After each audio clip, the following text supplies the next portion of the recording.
Electrostatic के 6 lecture में हमने बहुत सारे टॉपिक पढ़े थे। आज उन्हीं टॉपिक पर बेस्ड हम कुछ न्यूमेरिकल करने जा रहे हैं, ठीक है।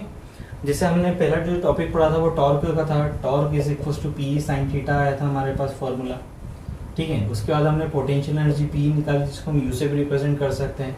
उसका फॉर्मूला आया था minus P E cos theta 2 minus cos theta 1। इसको हमने दो स्पेशल केसेस में देखा था, यहाँ पे भी दो स्पेशल केसेस में देखा था, ठीक है। इसके बाद फिर हमने पोटेंशियल को डिफाइन करा था। Electric potential V is equal to क्या होता है, वर्क अपॉन चार्ज होता है, ठीक है। वर्क की यूनिट क्या होती है, जूल। चार्ज की यूनिट क्या होती है, कूलम, ठीक है। इसके बाद हमने इलेक्ट्रिक पोटेंशियल निकालना सीखा था किसी पॉइंट चार्ज के लिए, जो कितना होता है 1/4 pi epsilon naught Q by R। फिर हमने इसका क्या देखा, अगर मान लो ग्रुप ऑफ चार्ज हो तो हमने इसकी वजह से पोटेंशियल निकालना सीखा, that is V1 plus V2 plus V3। ऐसा कितना, जब तक n चार्जेस हो सभी के लिए पोटेंशियल को डायरेक्टली क्या कर देना है, ऐड कर देना है, ठीक है। इसके बाद फिर हमने इलेक्ट्रिक डायपोल के लिए इलेक्ट्रिक पोटेंशियल निकालना सीखा था, जो हमने एक्सियल पोजीशन के लिए सीखा था। एक्सियल के लिए क्या आया था 1/4 pi epsilon not P upon में। यहाँ पर हमारे पास जो फॉर्मूला आया था वो x² माइनस a² आया था, ठीक है। P upon x² minus a²। अगर हम V निकालना चाहते थे इक्वेटोरियल पोजीशन के लिए तो वो हो गया आया था हमारे पास 0, ठीक है। इलेक्ट्रिक डायपोल की इक्वेटोरियल पोजीशन की बात कर रहे हैं अपन। तो ये कुछ हमने टॉपिक पढ़े थे, इन्हीं टॉपिक से रिलेटेड हम न्यूमेरिकल कर रहे हैं, ठीक है।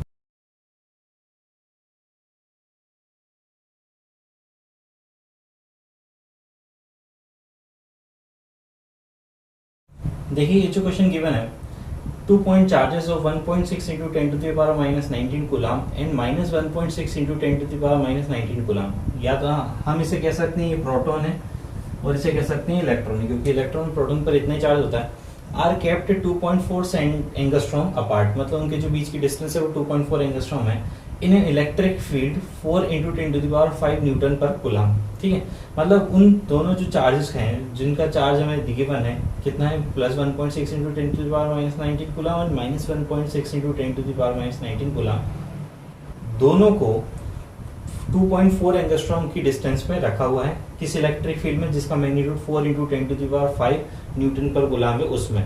अब हमें दो चीजें कैलकुलेट करनी है, पहले तो इलेक्ट्रिक डायपोल मोमेंट कैलकुलेट करना है, ठीक है, और work done rotating through 180 degree from the equilibrium. मतलब ये दोनों जो हैं वो एक इलेक्ट्रिक डायपोल बना रहे हैं। इन इलेक्ट्रिक डायपोल को अगर हम 180 डिग्री रोटेट करते हैं इक्विलिब्रियम पोजीशन से तो हमें कितना वर्क डन करना पड़ेगा। तो पहले के लिए हम क्या फाइंड आउट करेंगे, इलेक्ट्रिक डायपोल मोमेंट जो हम P से रिप्रेजेंट करते हैं, तो P इज इक्वल टू क्या हो जाएगा, Q into 2 है, ठीक है। अब Q की वैल्यू क्या है, दोनों में से कोई सा भी चार्ज रख सकते हैं, 1.6 into 10 to the power minus 19 coulomb, ठीक है। 2 into Q मतलब दोनों के बीच की डिस्टेंस जो कि कितनी है 2.4 into 10 to the power minus 10 metre, क्योंकि हमें इसमें ऐसा यूनिट फॉलो करनी है। जब हम दोनों का मल्टीप्लाई कराएंगे तो आंसर हमारे पास कितना आ जाएगा, आंसर आ जाएगा हमारे पास 3.84 into 10 to the power minus 29। इसकी यूनिट क्या हो जाएगी, कूलम, और इसकी यूनिट हो जाएगी मीटर, तो ये हो जाएगा कूलम मीटर, ठीक है। ये हो गया हमारे पास इलेक्ट्रिक डायपोल मूवमेंट, ठीक। अब हमें क्या फाइंड आउट करना है, हमें फाइंड आउट करना है work done in rotating through the angle 180 degree from the equilibrium. Equilibrium position से हमें कितना 180 डिग्री पर रोटेट करना है तो कितना वर्क डन करना पड़ेगा। W is equal to minus PE, formula क्या होता है cos theta 2 minus cos theta 1, ये फॉर्मूला होता है माइनस P। अच्छा P की वैल्यू हमने फाइंड आउट कर ली जो कितनी है 3.84 into 10 to the power minus 29 newton पर न्यूटन सेंटीमीटर है। E की वैल्यू कितनी है, E की वैल्यू गिवन है 4 into 10 to the power 5, ठीक है। अब देखिए cos theta 2 minus cos theta 1 है। अब cos थीटा 2 कितना हो जाएगा, देखिए किस एंगल पर रोटेट करना है 180 डिग्री पे। कहाँ से, इक्विलिब्रियम। इक्विलिब्रियम कहाँ पे होता है 0 डिग्री पे, तो थीटा 2 की वैल्यू कितनी हो जाएगी cos 180 डिग्री और थीटा 1 की वैल्यू कितनी हो जाएगी cos 0 डिग्री, ठीक है। 180 डिग्री की वैल्यू कितनी होगी, 180 डिग्री की वैल्यू हो जाएगी -1 और इस cos 0 की वैल्यू हो जाती है 1, तो -1 और ये भी -1 कितना हो जाएगा -2। माइनस और माइनस क्या हो जाएगा, प्लस कर दूंगी, ठीक है। तो ये हो जाएगा प्लस में लिख देते हैं 3.84 multiplied by 10 to the power minus 29 multiplied by 4 into 10 to the power 5 और इंटू में आ जाएगा 2। जब इन सबका मल्टीप्लाई करा देंगे तो हमारे पास जो आंसर आएगा फाइनली वो कितना आ जाएगा 3.072 इंटू 10⁻23 माइनस 23 जूल, इतना अमाउंट ऑफ वर्क डन हमें करना पड़ेगा। ठीक है, समझ में आया? नेक्स्ट जो क्वेश्चन है वो बहुत ही सिंपल और फॉर्मूला बेस्ड क्वेश्चन है। मैं एक बार क्वेश्चन लिख देता हूँ, आप उनको ट्राई करना। आपने शायद 10th क्लास में भी ऐसे क्वेश्चन किए होंगे। ठीक है, सेकंड क्वेश्चन है 10 joule work is done to move a charge of 5 microcoulomb. Find the potential difference between the 2 points. PD लिख रहे हैं पोटेंशियल डिफरेंस के लिए। Find the potential difference between 2 points. हम इन दोनों पॉइंट्स के बीच का पोटेंशियल डिफरेंस फाइंड आउट करना है। ठीक है, एक कोई चार्ज है जिसका मैग्नीट्यूड कितना है 5 माइक्रोकूलम, उसको एक पॉइंट से दूसरे पॉइंट पे मूव करने में हमें 10 जूल ऑफ वर्क करना पड़ता है। ठीक है, अब देखिए पोटेंशियल हो चाहे पोटेंशियल डिफरेंस, इसके लिए फॉर्मूला क्या होता है, वर्क पर यूनिट चार्ज। ठीक है, पोटेंशियल डिफरेंस हमें फाइंड आउट करना है, तो पोटेंशियल डिफरेंस क्या हो जाएगा, वर्क अपॉन चार्ज। तो वर्क की वैल्यू कितनी है 10 जूल, चार्ज कितना है 5 माइक्रोकूलम, 10⁻⁻6 होते हैं। ठीक है, और यहाँ पे कूलम हो जाएगा, तो जूल पर कूलम क्या होता है, वोल्ट होता है, और ये 2 टाइम्स कैंसिल हो जाएगा और ये न्यूमरेटर में चला जाएगा, तो 2 मल्टीप्लाइड बाय 10⁻6 वोल्ट का पोटेंशियल डिफरेंस आ जाएगा। ठीक है, बहुत सिंपल सा क्वेश्चन है, बिल्कुल फॉर्मूला बेस्ड क्वेश्चन है। ठीक है,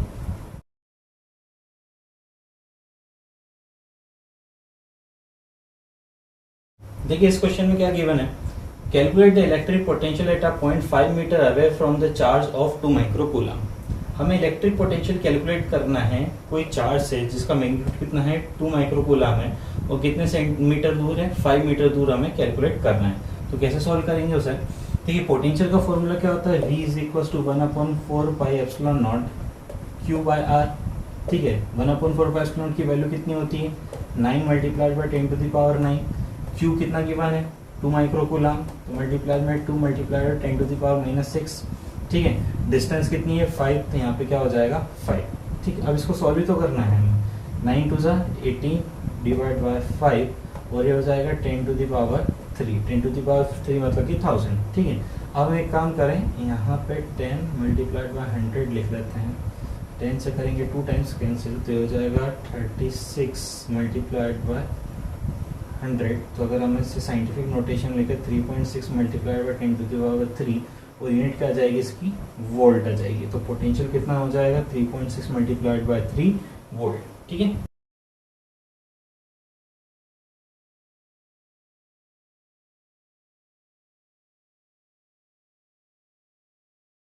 ठीक है, इस क्वेश्चन में क्या कह रहा है हमसे, 2 चार्ज हैं, 2 चार्ज गिवन है, एक तो 5 माइक्रोकूलम है पॉजिटिव, एक है -10 microcoulomb, are kept 9 metre apart, दोनों के बीच की डिस्टेंस कितनी है 9 मीटर है। Find the point of the line joining them where the potential is 0। दोनों को ज्वाइन करने वाली कोई लाइन है, और हमें ऐसा पॉइंट पता करना है जहाँ पे पोटेंशियल 0। देखिए क्या हो रहा है इस क्वेश्चन में, यहाँ पे है +5 माइक्रोकूलम का, यहाँ पर है -10 माइक्रोकूलम। ठीक है, दोनों के जो बीच की डिस्टेंस है 9 मीटर है। अब देखिए आपको पता है पॉजिटिव चार्ज की वजह से पोटेंशियल पॉजिटिव होता है, नेगेटिव चार्ज की वजह से पोटेंशियल नेगेटिव होता है। जैसे जैसे हम इस पॉजिटिव चार्ज से दूर जा रहे हैं, इसका पोटेंशियल डिक्रीज होता जा रहा है और इसका पोटेंशियल इंक्रीज होता जा रहा है, मतलब नेगेटिव पोटेंशियल इंक्रीज होता जा रहा है।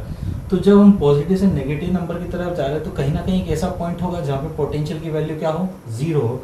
तो सपोज करते हैं यहाँ पे कि ये कोई ऐसा पॉइंट है जहाँ पे पोटेंशियल की वैल्यू 0 है, जो +5 कूलम चार्ज से x डिस्टेंस पे प्रेजेंट है। ठीक है, तो ये रिमेनिंग डिस्टेंस कितनी हो जाएगी 9 - x। तो अब हम क्या करेंगे, नेट जो पोटेंशियल है उसको क्या कर देंगे, इस पॉइंट पर 0 कर देंगे। किसकी वजह से, एक तो ए पॉइंट पे जो प्रेजेंट है चार्ज इसकी वजह से, और एक बी पॉइंट पे जो चार्ज प्रेजेंट है उसकी वजह से। तो v इज इक्वल टू क्या हो जाएगा v1 + v2, या तो हम क्या लिख सकते हैं v ड्यू टू a या v ड्यू टू b, जिसकी वैल्यू कितनी है 0 है। v की वैल्यू कैसे फाइंड आउट करेंगे, 1/4 पाई एप्सिलॉन नॉट। q की वैल्यू कितनी रखेंगे 5 माइक्रोकूलम, माइक्रो के लिए 10⁻⁻6, और डिस्टेंस कितनी यहाँ पे मीटर में रख रहे हैं x। ठीक है, अब इसकी वजह से जो पोटेंशियल होगा वो नेगेटिव होगा, इसलिए हमने क्या साइन लगा दिया, नेगेटिव 1/4 पाई एप्सिलॉन नॉट, और कितना हो जाएगा 10 मल्टीप्लाई बाई 10⁻⁻6, और अपॉन में डिस्टेंस कितनी हो जाएगी 9 - x। ठीक है, जो हमने किसके इक्वल पुट कर दिया, 0 के इक्वल। अब देखिए नेगेटिव नंबर जो है LHS में आकर पॉजिटिव हो जाएगा, 1/4 pi epsilon naught 10 multiply by 10⁻⁻6 upon में 9 - x is equals to 1/4 pi epsilon naught 5 × 10⁻⁻6 upon में x। ये कैंसिल, 1/4 पाई एप्सिलॉन से 1/4 पाई एप्सिलॉन कैंसिल, 5 से 2 टाइम्स कैंसिल, क्रॉस मल्टीप्लाई कराते हैं कि हो जाएगा 2x is equals to 9 - x, x को इधर लेके आएंगे तो कितना हो जाएगा 3x इज इक्वल्स टू 9, तो x इज इक्वल्स टू हो जाएगा 3 मीटर। मतलब क्या हुआ कि +5 माइक्रोकूलम चार्ज से 3 मीटर की डिस्टेंस पर एक कोई पॉइंट ऐसा होगा जहाँ पे इन दोनों चार्ज के कॉम्बिनेशन की वजह से नेट इलेक्ट्रिक पोटेंशियल क्या हो जाएगा, 0 हो जाएगा। समझ में आया आप लोगों को?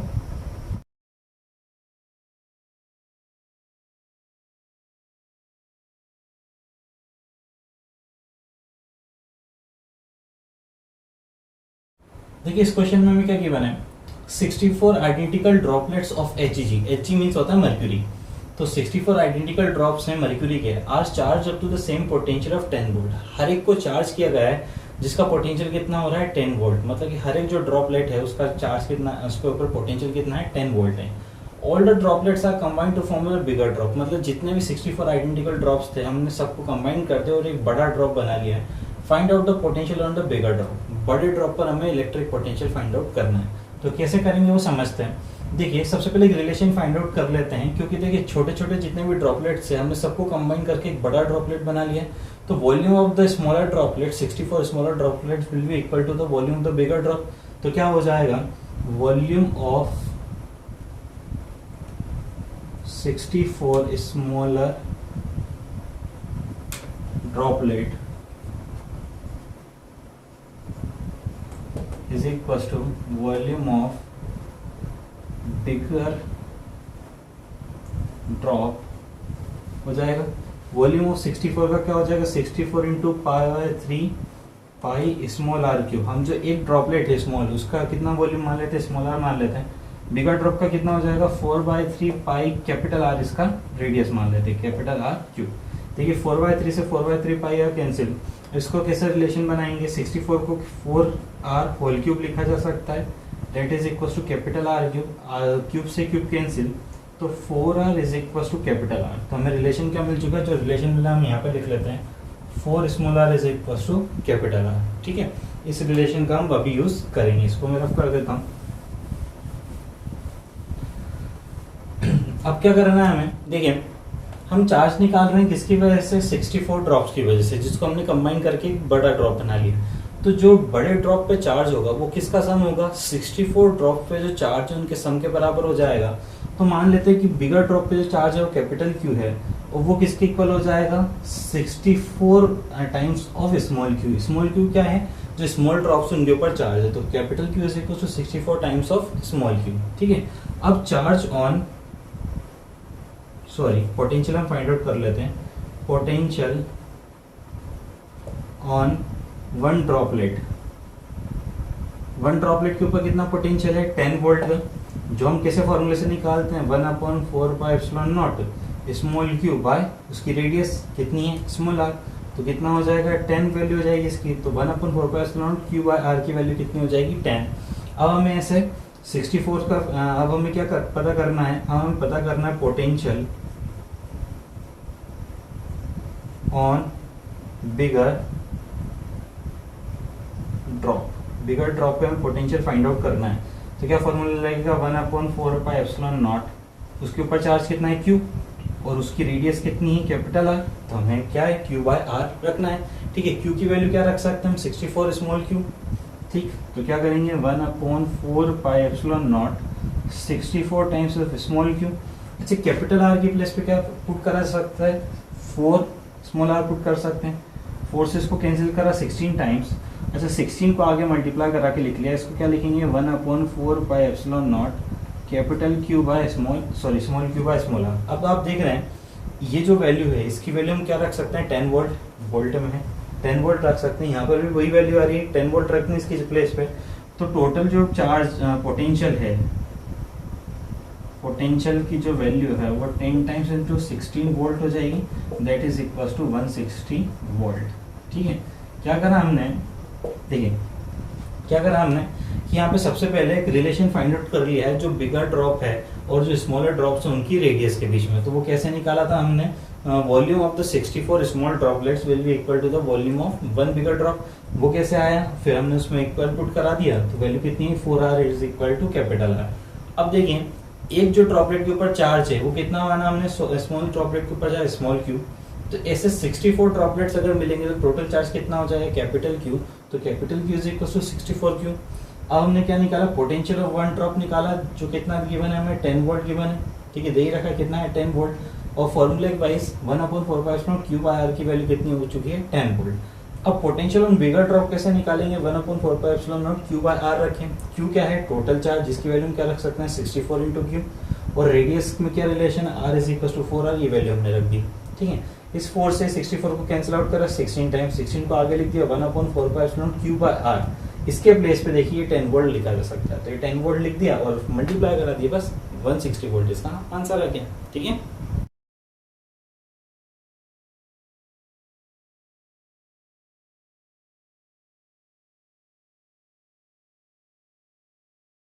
देखिए क्वेश्चन क्या कह रहा है, each edge of cube is a, मतलब कोई क्यूब है जिसकी एज कितनी है ए गिवन है, 8 charges each of magnitude Q, 8 charges हैं, हर एक का मैग्नीट्यूड कितना है Q, are placed at its vertices, मतलब कि हर एक वर्टाइसेस पे कोई चार्ज रखा हुआ है। Find out the potential at its centre, centre पे हमें उसका पोटेंशियल फाइंड आउट करना है। देखिए हम एक क्यूब बना लेते हैं, ठीक है,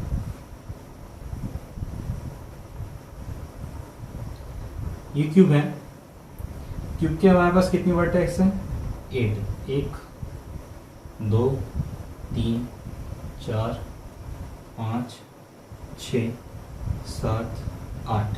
ठीक है, अगर आपको ऐसे क्लियर नहीं दिख रहा है तो आप एक जिस भी रूम में बैठे हैं उसके रूम को सपोज कर लें कि वो क्यूबिकल है, तो 4 कॉर्नर्स तो ऊपर की साइड के हो जाएंगे और 4 कॉर्नर्स नीचे के साइड के हो जाएंगे। ठीक है, अब क्या करें, एक इधर वाले कॉर्नर से इधर वाले कॉर्नर तक सपोज करें हमने यहाँ से यहाँ तक इसको मिला दिया है। ठीक है, तो एक है क्यूब का डायगोनल हो चुका है, क्यूब के डायगोनल को हमने मीट कर दिया है। ये जो क्यूब का डायगोनल होता है वो होता है a√3, कितना होता है a√3 का। ठीक है, अगर इसकी एज कितनी है a गिवन है तो इसका बॉडी डायगोनल कितना हो जाएगा a√3, और अगर इस बॉडी डायगोनल का हाफ हमें फाइंड आउट करना है, क्योंकि देखिए जो इसका सेंटर है उसी पर हमें इलेक्ट्रिक पोटेंशियल फाइंड आउट करना है, तो उसका सेंटर कितना हो जाएगा a√3/2 पर हो जाएगा। ठीक है, तो मतलब कि हर एक वर्टेक्स से इसके सेंटर तक की डिस्टेंस कितनी हो जाएगी a√3/2, 4 ऊपर और 4 नीचे जो चार्जेस रखे हैं वहां से सेंटर तक की डिस्टेंस कितनी हो जाएगी a√3/2। तो हम एक काम करते हैं, ठीक है, डिस्टेंस सेम, चार्ज सेम, सब कुछ सेम, तो पोटेंशियल भी हर एक चार्ज की वजह से क्या आने वाला है सेम। हम एक की वजह से पता कर लेते हैं, उसका 8 टाइम्स कर देंगे तो टोटल पोटेंशियल आ जाएगा। तो चार्ज कितना, सॉरी पोटेंशियल का फॉर्मूला क्या होता है 1/4πε0 क्यू बाय आर।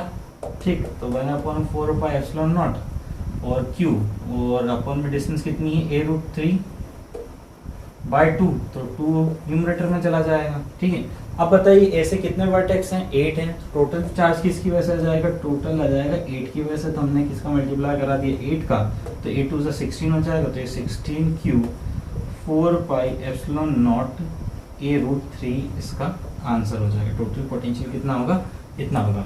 अच्छा, अगर हम इससे इसी क्वेश्चन में पूछता कि find out the electric field intensity at it centre, centre पर अगर हमसे इलेक्ट्रिक फील्ड इंटेंसिटी पूछता तो उस केस में क्या हो जाता है, इलेक्ट्रिक फील्ड इंटेंसिटी ई की जो वैल्यू है वो हो जाती 0 सेंटर पे। क्यों होती समझना, देखो इलेक्ट्रिक फील्ड इंटेंसिटी एक टाइप का फोर्स होता है जो यूनिट चार्ज को एक्सपीरियंस करता है वो फोर्स। अब देखिए ये वाला जो चार्ज है और ये वाला चार्ज है, यहाँ पर जो फोर्स लगा रहा है ये वाला चार्ज, दोनों इक्वल अमाउंट ऑफ फोर्स लगा रहे हैं। ठीक है, सिमिलरली ये दोनों भी इक्वल अमाउंट ऑफ फोर्स लगा रहे हैं, तो ये दोनों एक दूसरे का इफेक्ट कैंसिल आउट कर देती हैं, दोनों एक दूसरे का इफेक्ट कैंसिल आउट कर देते हैं।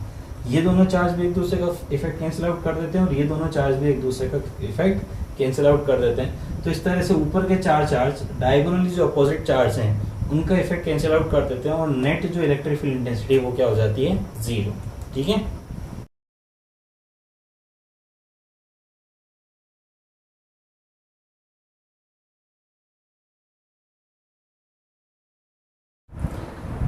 देखिए इस टाइप का क्वेश्चन अभी हमने जस्ट लास्ट क्वेश्चन की तरह किया, उसी तरीके का क्वेश्चन है। उसमें हमारे पास क्या दे रखा था, क्यूब दे रखा था, और इसमें हमें क्या दे रखा है, स्क्वायर दे रखा है। ठीक है, उसमें 8 चार्जेस थे, इसमें 4 चार्जेस हैं। आप इस क्वेश्चन को ट्राई करें, A B C D 4 vertices हो गई हमारे पास स्क्वायर की, इन पे रेस्पेक्टिवली चार्ज -2 माइक्रो कूलाम का है, और इस पे जो चार्ज है वो 3 माइक्रो कूलाम है, -4 माइक्रो कूलाम, और इस पे चार्ज कितना हो जाएगा, 5 माइक्रो कूलाम का चार्ज हो जाएगा। हमें फाइंड आउट करना है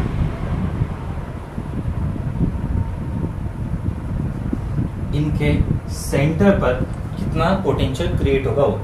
अब देखिए इसकी जो साइड है वो कितनी होती है, ए, मान लो किसी स्क्वायर की साइड कितनी है, ए, तो इसका जो डायगोनल है वो आ जाता है a√2, कितना हो जाएगा, a√2, ये पूरा डायगोनल हो जाएगा। जैसे AC एक डायगोनल है और BD भी एक डायगोनल है, तो AC की वैल्यू भी a√2 हो जाएगी और BD की वैल्यू भी a√2 हो जाएगी। ठीक है, अगर हाफ डिस्टेंस चाहिए तो कितनी हो जाएगी, a√2/2, तो इस √2 से √2 कैंसिल हो गया, तो इस पॉइंट को अगर हम O कंसीडर कर रहे हैं तो OA is equal to OB is equal to OC is equal to OD, जो कितना हो जाएगा, a/√2 हो जाएगा। ठीक है, तो ये समझ में आया किस तरह से है। अब देखिए a की वैल्यू हमें गिवन है कितनी, 0.6, तो हम a के प्लेस पे क्या रख देंगे, 0.6, और ये सब कुछ किस में दे रखा है, सेंटीमीटर में। आपको पता होना चाहिए कि हम किस यूनिट में सॉल्व करते हैं, ऐसा यूनिट में सॉल्व करते हैं, तो सेंटीमीटर को कन्वर्ट करना होगा मीटर में, तो डिवाइड करा देंगे हम किससे, 100 से डिवाइड करा देंगे, तो कितना हो जाएगा ये 0.6 और 100√2, और ये किस में हो जाएगा, मीटर में। ठीक है, तो हमें डिस्टेंस पता चल गई, अब हमें पोटेंशियल फाइंड आउट करना है। मैंने बताया था पोटेंशियल एक कैसी क्वांटिटी है, स्केलर क्वांटिटी, तो टोटल पोटेंशियल अगर हमें फाइंड आउट करना है किस पे, O पे, तो वो सम हो जाएगा V1 + V2 + V3 + V4, चारों पोटेंशियल के इक्वल हो जाएगा। ठीक है, अब देखिए सभी पोटेंशियल के फॉर्मूले 1/4πε0 तो आता ही है, तो हम क्या कर लेते हैं, उसको कॉमन ले लेते हैं, 1/4πε0 कॉमन ले लिया सभी से, तो इधर बचेगा Q1/R1, Q2/R2, Q3/R3 और Q4/R4। Q1 कितना है, -2 माइक्रो कूलाम, अच्छा -2 माइक्रो कूलाम, और अपन में डिस्टेंस कितनी है, सब में सेम आने वाली है, जो कितनी है, अच्छा डिस्टेंस भी हम कॉमन ले लेंगे, डिस्टेंस को चलो एलसीएम ले लेते हैं, 0.6/100√2, ये हमने क्या ले लिया, एलसीएम ले लिया सभी डिस्टेंस का, क्योंकि वो कॉमन आने वाली थी ना। अब देखिए जो V2 चार्ज है वो कितना है, +3 माइक्रो कूलाम, इधर कितना -4 है, -4 माइक्रो कूलाम, और क्या है ये +5 माइक्रो कूलाम। ठीक है, अब हम क्या करेंगे, इसको सॉल्व कर लेते हैं, 100√2 न्यूमरेटर में चला जाएगा, इसकी वैल्यू कितनी हो जाएगी, 9 × 10⁹ और इंटू में 100√2 और डिवाइड में आ जाएगा 0.6। अब देखिए माइक्रो मीन्स होता है 10⁻⁻6, तो हमने माइक्रो के टेंशन को सॉल्व कर दिया। अब ये देखिए ये दोनों मिलके कितना हो जाएगा, -6, और ये दोनों मिलके 8 में से -6 गया था तो 2 बचेगा केवल, तो माइक्रो तो हमने सॉल्व कर ही लिया था। ठीक है, पॉइंट हटाएंगे तो यहाँ से एक 10 और लग जाएगा। ठीक, इसको इससे सॉल्व करेंगे 3 टाइम्स जाएगा, फिर से इसको सॉल्व करेंगे 3 हो जाएगा, तो 3√2 और 100, तो ये कितना हो जाएगा 300√2, ये तो इधर हो गया। अब 10 को सॉल्व कर लेते हैं, 10⁹9 है तो एक 10 और है, तो 10⁻10 हो गया, 10⁻10 में से 10⁻6 जाएंगे तो कितना बचेगा। अच्छा एक काम करते हैं, इसको भी हम 3√2 लिखा रहने देते हैं, 3√2 और ये 100 है। ठीक, ये 10⁻9 है और 10⁻6 है और ये 10 है। अब सॉल्व कर लेते हैं इसको, अब इजी पड़ेगा अपन। ठीक है, अब कितना हो जाएगा, देखिए 10⁻2 और ये 10, तो कितना हो गया 10⁻3, 10⁻3 और ये 9, कितना हो गया 10⁻12, कितना हो जाएगा 10⁻12, और 10⁻12 में से 10⁻6 को हम सॉल्व करेंगे तो बचेगा 10⁻6। तो आंसर क्या हो गया 3√2 10⁻6, और आंसर किस में आएगा, वोल्ट में आएगा। ठीक है, मैंने एक स्टेप में सॉल्व कर दिया है, आप अलग अलग स्टेप में सॉल्व करना है इसको। ठीक है,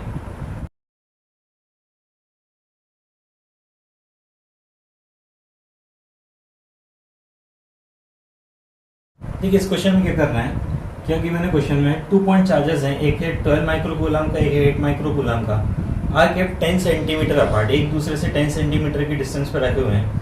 दे are brought near to 4 centimetre, उनको एक दूसरे से 4 सेंटीमीटर पास ले जाया गया है। Calculate the work done. चलो इसको एक डायग्राम से समझते हैं, जैसे कि मान लो एक ही चार्ज है, देखिए चार्ज है, ये 12 माइक्रो कूलाम का, ये ए पॉइंट पर रखा हुआ है, बी पॉइंट पर रखा हुआ है, ये है 8 माइक्रो कूलाम का। ठीक है, दोनों पॉजिटिव हैं, ठीक है, अब क्या करना है अपन, इन दोनों के बीच की डिस्टेंस कितनी गिवन है, 10 सेंटीमीटर गिवन है। ठीक है, अभी कर रहे हैं कि दोनों में से किसी एक चार्ज को हम मूव करा रहे हैं, या तो 8 कूलम चार्ज माइक्रो कूलम के चार्ज को मूव करा लो, या फिर 12 माइक्रो कूलम के चार्ज को मूव करा लो। हम एक काम करते हैं, 8 माइक्रो कूलम के चार्ज को मूव कराते हैं और उसको 4 सेंटीमीटर पास में लेके आते हैं। तो इसको यहाँ से उठा के नए पॉइंट पे शिफ्ट कर दिया, दैट इज बी डैश। अब इन दोनों के बीच की डिस्टेंस है वो कितनी हो गई, 6 सेंटीमीटर। क्यों, क्योंकि 4 सेंटीमीटर पास में लेके आ गए हैं। यहाँ से यहाँ तक की डिस्टेंस कितनी हो चुकी है, 4 सेंटीमीटर, और ये रिमेनिंग डिस्टेंस कितनी हो गई, 6 सेंटीमीटर। ठीक है, अब हमें क्या करना है कि यहाँ से जब हम यहाँ पे लेकर आ रहे हैं, मतलब बी से जब बी डैश पॉइंट तक हम लेके आए इस चार्ज को, तो हमने कितना वर्क डन किया है वो कैलकुलेट करना है। ठीक है, तो वर्क डन क्या होता है आपको पता है, V is equal to W by Q होता है। ठीक है, तो W इज इक्वल टू क्या हो जाएगा, V मल्टीप्लाइड बाई क्यू हो जाएगा। अब हमको क्या करना है, V निकालना है, पोटेंशियल निकालना है इस पॉइंट पे, और इस पॉइंट पे दोनों का डिफरेंस कर देना है, वो वैल्यू यहाँ पर रखी जाएगी।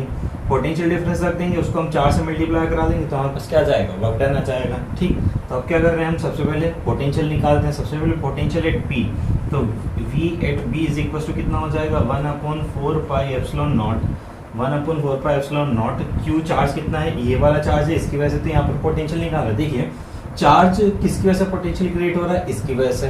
तो यहाँ पर जो चार्ज रखा है वो कौन सा रखा है, ए पॉइंट वाला।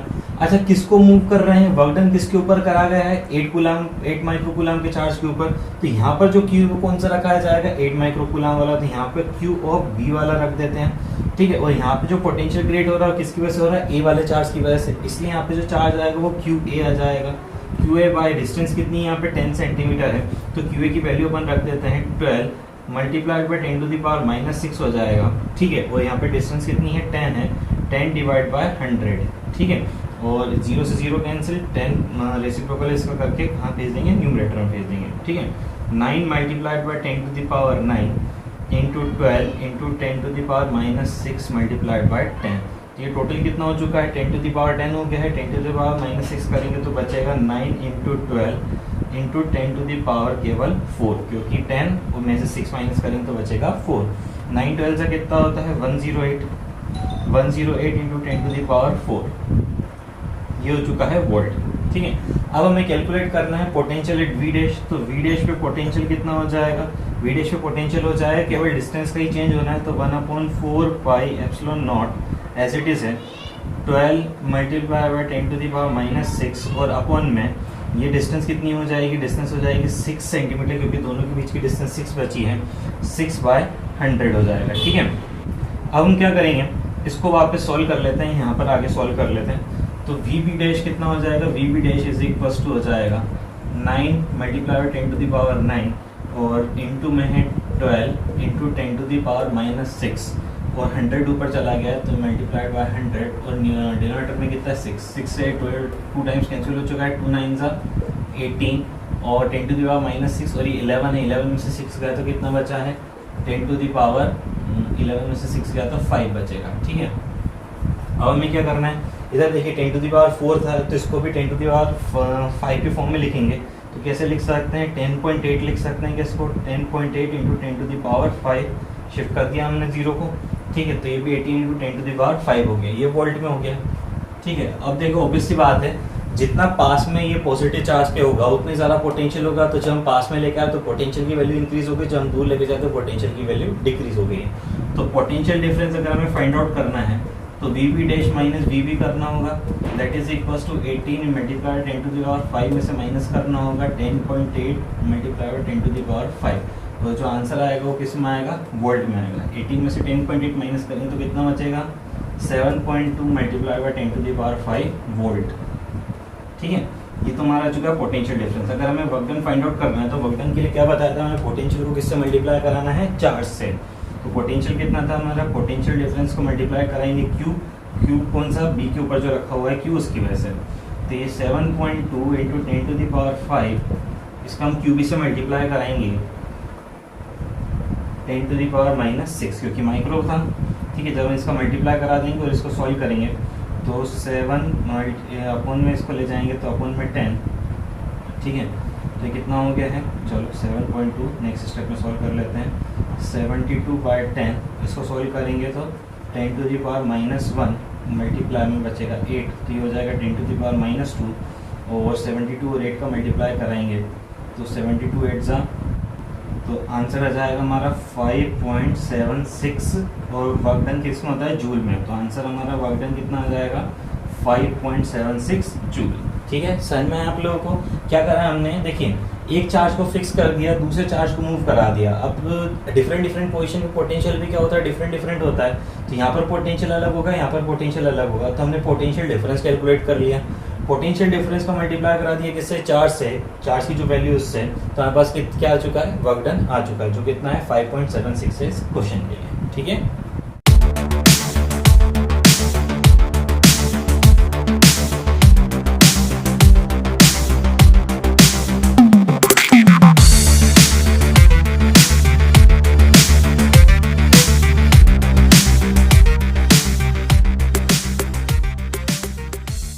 अभी आपने अपने स्क्रीन पे कुछ ऑब्जेक्टिव्स देखे होंगे, पहले आप उन्हें सॉल्व कर लीजिए, फिर उसके बाद इन सॉल्यूशंस को देखिएगा।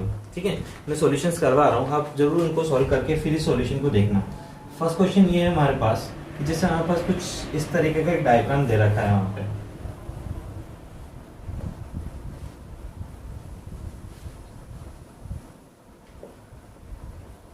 ये ए पॉइंट है, ये बी है और ये सी रीजन है। ठीक है, इस तरीके का डायग्राम गिवन है और कुछ ऑप्शंस गिवन है यहाँ पे। जैसे ए ऑप्शन है हमारे पास, क्या है given, E A is greater than E B is greater than E C. B option है E A is equals to E B is equals to E C. और सी ऑप्शन है E A is equals to E C greater than equal to E B. और D option है E A is equals to E C less than E B. ठीक है, ये हमारे पास 4 options given है। बताइए इनमें से कौन सा ऑप्शन सही होगा।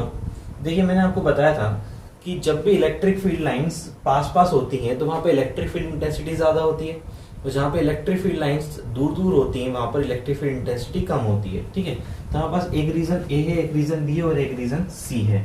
ए रीजन और सी रीजन पर आप डायग्राम में देख पा रहे होंगे कि यहाँ पे आपको क्लियर चलो नहीं दिख रहा है, लेकिन आपके जो डायग्राम है उसमें दिख रहा है आपको कि ए रीजन और सी रीजन पे जो डिस्टेंस है वो इक्वल है। मतलब ए पे जो इलेक्ट्रिक फील्ड इंटेंसिटी है वही इलेक्ट्रिक फील्ड इंटेंसिटी किस पे, सी पे, क्योंकि ए रीजन से 3 लाइन अगर पास हो रही हैं तो सी रीजन से भी कितनी लाइंस पास हो रही हैं, 3 लाइन। तो मतलब electric field intensity at A is equal to electric field intensity at C. सीधी सी बात है यहाँ पे, या तो ये ऑप्शन सी हो सकता है या फिर ये। तो फर्स्ट ऑप्शन तो गलत है ही सही। ठीक है, तो इस तरह से हमारा फर्स्ट ऑप्शन तो गलत हो गया। ठीक है, अब देखते हैं इलेक्ट्रिक फील्ड इंटेंसिटी बी पर जो है वो क्या है, दूर है इलेक्ट्रिक फील्ड लाइंस, तो क्या होनी चाहिए, जब दूर होती है इलेक्ट्रिक फील्ड लाइंस तो कम होती है। तो इस तरह से इलेक्ट्रिक फील्ड इंटेंसिटी यहाँ पर ज्यादा होगी और इलेक्ट्रिक फील्ड इंटेंसिटी बी पर कम होगी, तो करेक्ट ऑप्शन हो जाएगा हमारा सी। ठीक है, समझ में आपको। अच्छा, सेकंड क्वेश्चन क्या गिवन है। सेकंड क्वेश्चन है when the separation between two charge is increase the electric potential energy of the charge. देखिए 4 ऑप्शन उसमें गिवन है, एक में है इंक्रीजेस, सेकंड में डिक्रीजेस, उसके बाद रिमेन्स द सेम, उसके बाद फोर्थ ऑप्शन है में इंक्रीज और डिक्रीजेस। ठीक है, अब देखिए इलेक्ट्रिक फील्ड इंटेंसिटी के बारे में पूछ रहा है। Electric field intensity electric potential energy पर क्या फर्क पड़ेगा, इलेक्ट्रिक पोटेंशियल एनर्जी पर क्या फर्क पड़ेगा जब दो चार्जेस के बीच की डिस्टेंस को बढ़ा दिया जाए। ठीक है, तो सेकंड क्वेश्चन में है, देखिए क्या कर रहे हैं अपन, जैसे कि पॉजिटिव चार्ज है। ठीक है, हमें स्पेसिफाई नहीं करा उसमें पॉजिटिव चार्ज है कि नेगेटिव चार्ज, तो हम सारे केस को देखते हैं। ये भी पॉजिटिव चार्ज है। ठीक, अब पॉजिटिव चार्ज में क्या कर रहे हैं हम, उनके बीच की डिस्टेंस को बढ़ा रहे हैं, इनके बीच की डिस्टेंस को बढ़ा रहे हैं। अभी यहाँ पर थे, फिर उसके बाद यहाँ पर हो जाएंगे। तो बताइए इलेक्ट्रिक पोटेंशियल एनर्जी क्या थी। इलेक्ट्रिक पोटेंशियल एनर्जी जो थी उसकी डेफिनेशन ये थी, the amount of work done to bring any charge. Electric potential energy की बात कर रहा हूँ मैं, तो एनी चार्ज आएगा। The amount of work done to bring any charge from infinity to a point inside the electric field without any acceleration is known as electric potential energy. ठीक है, अब हम क्या कर रहे हैं, जब देखो चार्जेस पास थे तो पोटेंशियल ज्यादा था, तो इलेक्ट्रिक पोटेंशियल एनर्जी भी ज्यादा थी। जब दूर चले गए तो इलेक्ट्रिक पोटेंशियल एनर्जी क्या हो गई, डिक्रीज हो गई। ठीक है, अब एक काम करते हैं, सेकंड केस ये कंसीडर कर लेते हैं कि ये पॉजिटिव चार्ज है और ये नेगेटिव चार्ज है, क्योंकि हमें चार्ज स्पेसिफाई नहीं करे कि जो सेपरेशन हो रहा है, सेपरेट हो रहे हैं, चाहे वो पॉजिटिव है या नेगेटिव है। अगर हम इनको सेपरेट कराते हैं तो अब क्या होगा, अब ये होगा, देखिए अब क्या होता है कि ये जो चार्ज है अगर हम इसको जबरदस्ती अंदर लेकर आएंगे तो हमें इसके रिपल्शन का अगेंस्ट वर्क करना पड़ेगा। जब इसके रिपल्शन के अगेंस्ट वर्क करेंगे तो इसमें वो वर्क जो हमने किया है वो स्टोर हो जाएगा एनर्जी के फॉर्म में। लेकिन जब हम इसको अंदर की तरफ लेकर आएंगे तो ये पॉजिटिव चार्ज इस नेगेटिव चार्ज को तो अट्रैक्ट कर लेगा। जब अट्रैक्ट कर लेगा तो हमें वर्क ही नहीं करना पड़ा। जब हमने वर्क नहीं करा तो इसमें क्या हुआ, कोई एनर्जी स्टोर नहीं हुई। मतलब कि जब हम पॉजिटिव नेगेटिव को पास में लेके आ रहे हैं तो एनर्जी यहाँ पर क्या हो रही है, डिक्रीज हो रही है। ठीक है, जब हम यहाँ पे इसको अंदर लेके आ रहे हैं तो एनर्जी इंक्रीज हो रही है। दोनों के समझ में आ गए। जब हम पॉजिटिव को पास में लेके आते हैं तो पोटेंशियल एनर्जी इंक्रीज होती है, जब पॉजिटिव नेगेटिव को पास में लेके आते हैं तो पोटेंशियल एनर्जी डिक्रीज होती है। ठीक है, अब एक काम करते हैं, जब इसको पास में लेने आने पर इंक्रीज हो रही है तो दूर ले जाने पर डिक्रीज होगी। इसको पास में लेके आने पर डिक्रीज होगी तो दूर ले जाने पर क्या होगी, इंक्रीज होगी। ऑब्वियस सी बात है। तो ना तो पहला ऑप्शन सही है, ना दूसरा सही है, ना तीसरा सही है। करेक्ट ऑप्शन है फोर्थ में इंक्रीज और डिक्रीज। रीजन क्या है, क्योंकि हमें चार्ज स्पेसिफाई नहीं करा है कि पॉजिटिव चार्ज है या नेगेटिव चार्ज है। अगर चार्ज स्पेसिफाई कर देता तो हमारा ए या बी में से कोई सा भी एक आंसर होता। ठीक है, थर्ड जो क्वेश्चन है, if the positive charge is shifted from the lower potential region to higher potential region, the electric potential energy। अब इसमें देखिए, इस क्वेश्चन में स्पेसिफाई कर दिया है कि हम किस चार्ज को मूव करा रहे हैं, पॉजिटिव चार्ज को मूव करा रहे हैं। कहां से कहां तक, लोअर पोटेंशियल वाले रीजन से हायर पोटेंशियल वाले रीजन तक। समझते हैं, जैसे कि मान लो ये कोई एक चार्ज है, इसका ये इलेक्ट्रिक फील्ड है। ठीक है, अब बताया आपको कि यहाँ पे इन्फाइनाइट होता है, इन्फाइनाइट पे इलेक्ट्रिक पोटेंशियल जीरो होता है। जैसे जैसे हम अंदर की तरफ आते जाएंगे पोटेंशियल इंक्रीज होता चला जाएगा। तो अगर हम किसी चार्ज को लोअर पोटेंशियल वाले रीजन जैसे यहाँ से इस पॉइंट तक शिफ्ट करते हैं, ये पॉइंट हमारा ए है, ये पॉइंट हमारा बी है, ए से बी की तरफ शिफ्ट करते हैं, तो बताइए पोटेंशियल एनर्जी इंक्रीज हो रहा है, डिक्रीज हो रही है। जैसे जैसे पॉजिटिव चार्ज यहाँ पर है तो इसको जब हम अंदर लेकर आएंगे तो पोटेंशियल एनर्जी क्या होगी, इंक्रीज होगी। तो करेक्ट ऑप्शन है इसका फर्स्ट वाला, इंक्रीजेस। ठीक है, if the body of charge, fourth question, if the body of charge is if a body is charged by rubbing its weight, मतलब क्या है कि अगर हम किसी बॉडी को रब कर रहे हैं और रब करने के बाद उस पर चार्ज आ रहा है तो उस पर क्या होगा, वेट इंक्रीज होगा, डिक्रीज होगा और कांस्टेंट रहेगा, स्लाइटली इंक्रीज हो सकता है, डिक्रीज हो सकता है स्लाइटली। फोर्थ ऑप्शन है में इंक्रीज और डिक्रीज स्लाइटली। अब देखिए, जैसे मान लेते हैं कि ये दो बॉडीज है हमारे पास। ठीक है, ये दो बॉडीज हैं, इन दो बॉडीज को अगर हम रब करते हैं तो क्या होगा, देखिए एक से इलेक्ट्रॉन ट्रांसफर होकर दूसरे में चले जाएंगे। ठीक, तो क्या होगा, हम कह नहीं सकते इस पर्टिकुलर बॉडी में कि इसमें इलेक्ट्रॉन शिफ्ट हुए हैं, मतलब इस पे इलेक्ट्रॉन आए हैं, यहाँ से इलेक्ट्रॉन गए हैं। ठीक है, तो जब हम इससे कह नहीं सकते तो हम एग्जैक्टली बता सकते हैं कि इसका मास कम होगा कि बढ़ेगा, तो हम नहीं कह सकते। तो हम क्या कहेंगे, में इंक्रीजेस और डिक्रीजेस। मतलब कि जब हम एग्जैक्टली नहीं कह सकते कि इसमें इलेक्ट्रॉन आए हैं या यहाँ से इलेक्ट्रॉन गए हैं, तो हम ये भी नहीं कह सकते इसका मास इंक्रीज हुआ है या डिक्रीज हुआ है, क्योंकि जब इलेक्ट्रॉन आ जाएंगे तो मास इंक्रीज हो जाएगा, जब इलेक्ट्रॉन चले जाएंगे तो मास डिक्रीज हो जाएगा। तो जब भी हम किसी दो बॉडी को रब करते हैं तो किसी भी एक बॉडी का मास इंक्रीज हो सकता है और दूसरी बॉडी का मास डिक्रीज हो सकता है। ठीक है, तो इसमें करेक्ट ऑप्शन हो जाएगा फोर्थ वाला, में इंक्रीजेस और डिक्रीजेस। ठीक है, फिफ्थ क्वेश्चन है, an electric dipole is placed in a uniform electric field, the net electric force on the dipole. मतलब क्या है कि electric dipole is placed in uniform electric field. कोई इलेक्ट्रिक डायपोल है जिसको हमने यूनिफॉर्म इलेक्ट्रिक फील्ड के अंदर रखा हुआ है। ठीक है, तो उस इलेक्ट्रिक डायपोल के ऊपर फोर्स कितना लगेगा, ये पूछ रहा है हमसे।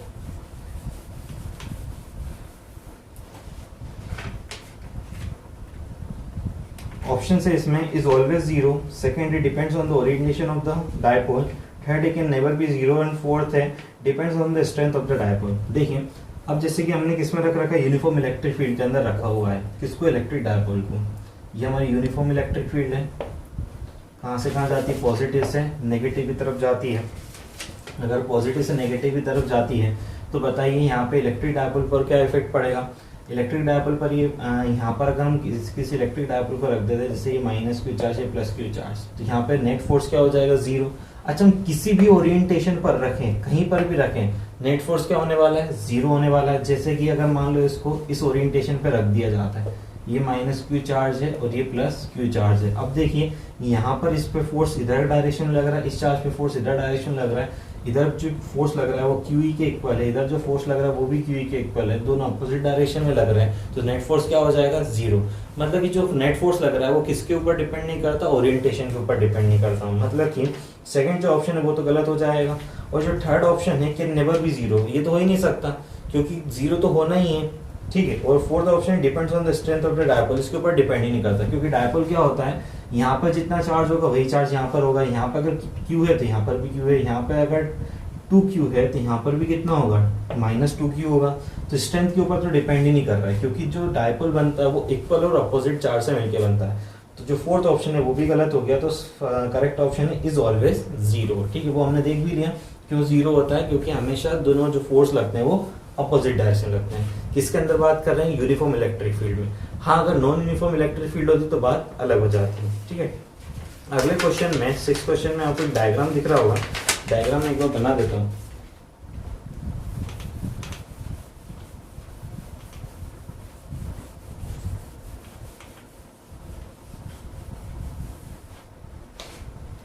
अगले क्वेश्चन में डायग्राम ये है, किस तरीके से कुछ एक सर्कल बन रहा है, थोड़ा सा यहाँ से इस तरह से है। ये पॉइंट क्या है मेरे पास, ये पॉइंट यहाँ पर एक जो चार्ज है, ये है C पॉइंट, ये है B, ये है A, और यहाँ पर एक पॉइंट है P। ठीक है, अब हम क्या कर रहे हैं, किसी पॉइंट चार्ज को अगर हम P से एक बार A की तरफ लेके आ रहे हैं तो वर्क डन हमें करना पड़ा WA। ठीक है, जब हम P से B की तरफ लेके आ रहे हैं तो हमें वर्क डन करना पड़ा WB। P से C की तरफ लेके आ रहे हैं तो वर्क डन करना पड़ा है WC। अब वो पूछ रहा है इनमें क्या करेक्ट रिलेशन होगा। देखिए, अगर हम किसी पॉइंट चार्ज को यहाँ से यहाँ पर लेकर आ रहे हैं, ठीक है, देखिए वर्क डन क्या होती है कि स्केलर क्वांटिटी जो पाथ के ऊपर डिपेंड नहीं करती है, ये पाथ फंक्शन नहीं है, ये स्टेट फंक्शन है। ठीक है, स्टेट फंक्शन है मतलब स्टेट के ऊपर डिपेंड करता है, किस पाथ से लेके जा रहे हो उस पाथ के ऊपर डिपेंड नहीं करेगा। P यहाँ से कोई चार्ज को अगर हम यहाँ पर लेके आते हैं, देखिए इस चार्ज से कितने डिस्टेंस पे है, ये r डिस्टेंस पे है मान लिया जाए। ये सेमी सर्कल है, ये वाला भी r डिस्टेंस होगा, ये भी सेमी सर्कल का ही पार्ट है तो ये वाली डिस्टेंस भी r होगी। मतलब कि इस चार्ज की वजह से जो पॉइंट A पर पोटेंशियल होगा, जो पोटेंशियल B पर होगा, वही पोटेंशियल किस पर होगा, C पर। अगर मान लो Q चार्ज से Q चार्ज की वजह से A, B और C पे पोटेंशियल सेम है, तो यहाँ से डिस्टेंस भी तो देखो इसकी सेम नहीं है, तो मतलब सेम डिस्टेंस पे same amount of work done होगा कि नहीं होगा। मतलब क्या कह रहे हैं अपन, P से चाहे A पर लेकर आओ, P से चाहे B पर लेकर आओ, या P से चाहे C पर लेकर आओ, आपको same amount of work done करना पड़ेगा। इसका मतलब इनमें रिलेशन ये हुआ कि WA is equal to WB is equal to WC। तो कौन सा करेक्ट ऑप्शन हुआ इसका करेक्ट ऑप्शन हुआ है C वाला। ठीक है, नेक्स्ट क्वेश्चन है, mark out the correct option. हमें क्या है, कुछ 4 ऑप्शन दे रखे हैं, उसमें से मार्क आउट करना है ये करेक्ट ऑप्शन कौन सा है। तो फर्स्ट ऑप्शन है total charge of the universe is constant. ठीक है, सेकंड ऑप्शन है total positive charge of the universe is constant. C option है तो total negative charge of the universe is constant, और डी ऑप्शन है total number of charge particle of the universe is constant. तो चारों में से कौन सा करेक्ट ऑप्शन हुआ। देखिए, इस यूनिवर्स के अंदर जो टोटल नंबर ऑफ चार्जेस हैं वो तो हम कह नहीं सकते कि फिक्स है या नहीं है।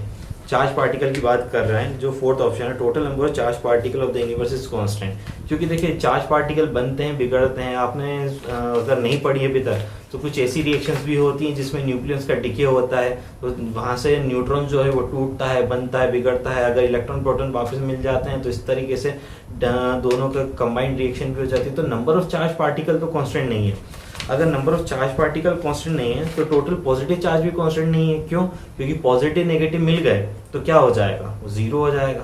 ठीक है, और इस तरह से नेगेटिव चार्ज भी कांस्टेंट नहीं है। तो करेक्ट ऑप्शन क्या हुआ, total charge of the universe is constant. Reason क्या है, क्योंकि देखिए ये जो पूरा यूनिवर्स है एक आइसोलेटेड सिस्टम की तरह आप मान सकते हैं, और हमने देखा था आइसोलेटेड सिस्टम का जो टोटल चार्ज होता है वो कंजर्व्ड होता है। एक बेसिक प्रॉपर्टी पढ़ी थी हमने, कंजर्वेशन ऑफ चार्ज। क्या थी, in the isolated system the total charge of the system remains constant और कंजर्व्ड। मतलब अगर कोई आइसोलेटेड सिस्टम है तो उसका टोटल चार्ज क्या रहता है, कांस्टेंट रहता है या कंजर्व रहता है।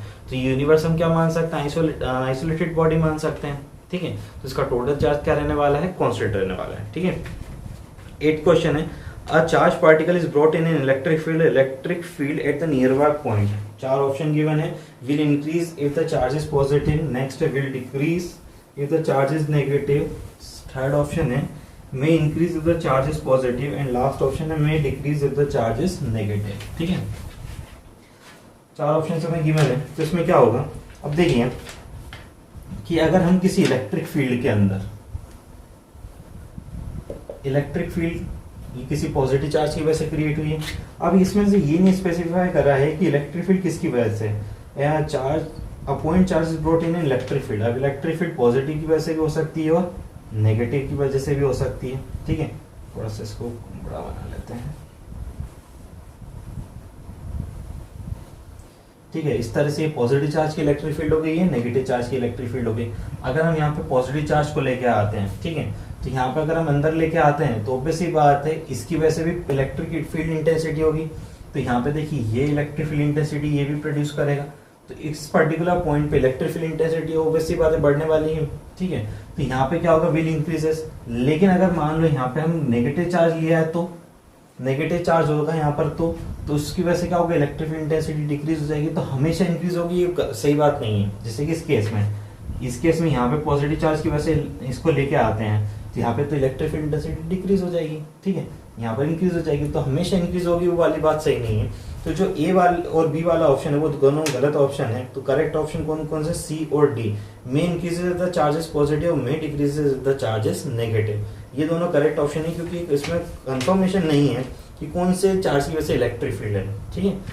अब 9th क्वेश्चन है, a proton and electron are placed in uniform electric field. एक प्रोटॉन और इलेक्ट्रॉन को हमने यूनिफॉर्म इलेक्ट्रिक फील्ड के अंदर रख दिया है। The electric force, first option है, the electric force acting on them will be equal. Electric force जो होगा उनके दोनों के ऊपर जो लग रहा है वो इक्वल होगा। सेकंड है, the magnitude of the force will be equal. Third है, their acceleration will be equal. And fourth है, the magnitude of their acceleration will be equal. अब देखिए वही वाला इलेक्ट्रिक डायपोल ही बना रहे, क्योंकि पॉजिटिव और नेगेटिव चार्ज जब इक्वल अमाउंट के होते हैं तो वो दोनों मिलकर क्या बनाते हैं, इलेक्ट्रिक डायपोल बनाते हैं, ठीक है। तो मान लीजिए कि इलेक्ट्रिक डायपोल इस तरह से बना रहे हैं, यहाँ पर इलेक्ट्रॉन रखा हुआ है, यहाँ पर ये प्रोटॉन रखा हुआ है, ठीक है, दोनों इलेक्ट्रिक डायपोल बना रहे। अब हमसे बोला है कि इलेक्ट्रिक फोर्स जो होगा वो इक्वल होगा, फर्स्ट ऑप्शन होगा, electric force acting on them will be equal. अभी कंफर्म नहीं है, क्योंकि इनका ओरिएंटेशन कंफर्म नहीं है। ऐसे भी तो रखे हो सकते हैं, अगर ऐसे रखे हो सकते हैं तो इस पे फोर्स जो लगेगा इधर लगेगा, इस पे जो फोर्स लगेगा वो इधर लगेगा, ठीक है। अब देखिए यहाँ पर क्या है कि इलेक्ट्रिक फोर्स इक्वल नहीं है। फोर्स इक्वल होना मतलब कि यहाँ पे मैग्नीट्यूड भी इक्वल होना और डायरेक्शन भी इक्वल होना। अब देखिए ये वाला फोर्स इस डायरेक्शन में लग रहा है और इधर वाला फोर्स इस डायरेक्शन में लग रहा है, तो फोर्स जो है वेक्टर क्वांटिटी है। तो वेक्टर क्वांटिटी कब इक्वल होती है, जब मैग्नीट्यूड भी इक्वल होता है और डायरेक्शन भी इक्वल होती है। मैग्नीट्यूड तो इक्वल है दोनों का, लेकिन डायरेक्शन इक्वल नहीं है। डायरेक्शन इक्वल नहीं है, इसलिए फर्स्ट ऑप्शन क्या हो जाता है हमारा, गलत हो जाता है, और सेकंड ऑप्शन सही हो जाएगा। तो magnitude of the force will be equal. Third और फोर्थ ऑप्शन के बारे में डिस्कस कर लेते हैं। Their acceleration will be equal और the magnitude of the acceleration will be equal. देखिए F is equal to m होता है, ठीक है, फोर्स की वैल्यू इक्वल है, लेकिन आपको पता है इलेक्ट्रॉन का मास और प्रोटॉन के मास में बहुत ज्यादा डिफरेंस होता है। प्रोटॉन का मास कई गुना ज्यादा होता है किससे, इलेक्ट्रॉन के मास से। तो mass of the proton is equal to 1837 times approximately the mass of electrons. तो यहाँ पे क्या है, दोनों के मास अनइक्वल है। दोनों के मास अनइक्वल है तो दोनों का एक्सेलरेशन भी अनइक्वल होगा, मतलब कि acceleration of proton is not equal to the acceleration of electron, मतलब कि यहाँ पे उनके एक्सेलरेशन इक्वल नहीं होगा। अच्छा मैग्नीट्यूड वाइज बात करें तो मैग्नीट्यूड भी दोनों का इक्वल नहीं होगा, ठीक है। आगे आपको समझ में, तो इसका जो करेक्ट ऑप्शन है वो बी वाला है। अब हमसे लास्ट क्वेश्चन में पूछा गया है the two charges of magnitude plus Q minus Q R kept at a distance 2a। मतलब यहाँ पे अगेन इलेक्ट्रिक डायपोल ही बन रहा है, ठीक है।